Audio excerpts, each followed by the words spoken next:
अमरावती शहरात वाढत्या हत्येच्या घटनेने सर्वत्र भीतीचं वातावरण पसरलं आहे। 3 दिवसांपूर्वी बडनेऱ्यात हत्येची घटना घडली होती। आता पुन्हा राजापेठ पोलीस स्टेशन हद्दीतील शंकरनगर परिसरातील वैभव कॉलनी येथे महिलेची हत्या 30 डिसेंबर रोजी सायंकाळी 7 वाजताच्या सुमारास उघडकीस आली। 45 वर्षीय निलिमा संजय खरबडे नामक महिलेची धारदार शस्त्राने वार करून हत्या करण्यात आली। निलिमा या वैभव कॉलनी येथील घरी एकट्याच राहत होत्या। रविवारी सायंकाळी निलिमा यांच्या बहिणीचा मुलगा त्यांना भेटण्यासाठी त्यांच्याकडे आला, त्यावेळी त्याला त्या मृत अवस्थेत आढळून आल्या।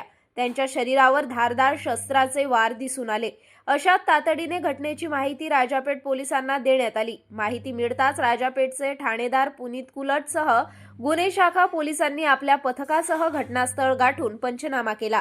पोलीस उपायुक्त गणेश शिंदे, श्याम घुगे यांनी सुद्धा घटनास्थळी धाव घेऊन पाहणी केली।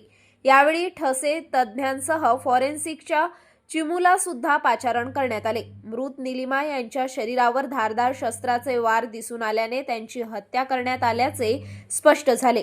मात्र मारेकरी व हत्येचे कारण अद्याप अज्ञात आहे। घरात पाहणी केली असता घरात असलेल्या सीसीटीव्ही हार्ड डिस्क आरोपीने काढून घेऊन गेल्याचे लक्षात आले। मारेकरी कोण, महिलेची हत्या कोणत्या कारणाने केली हे मात्र आरोपी पोलिसांच्या हाती लागल्यानंतरच स्पष्ट होणार आहे।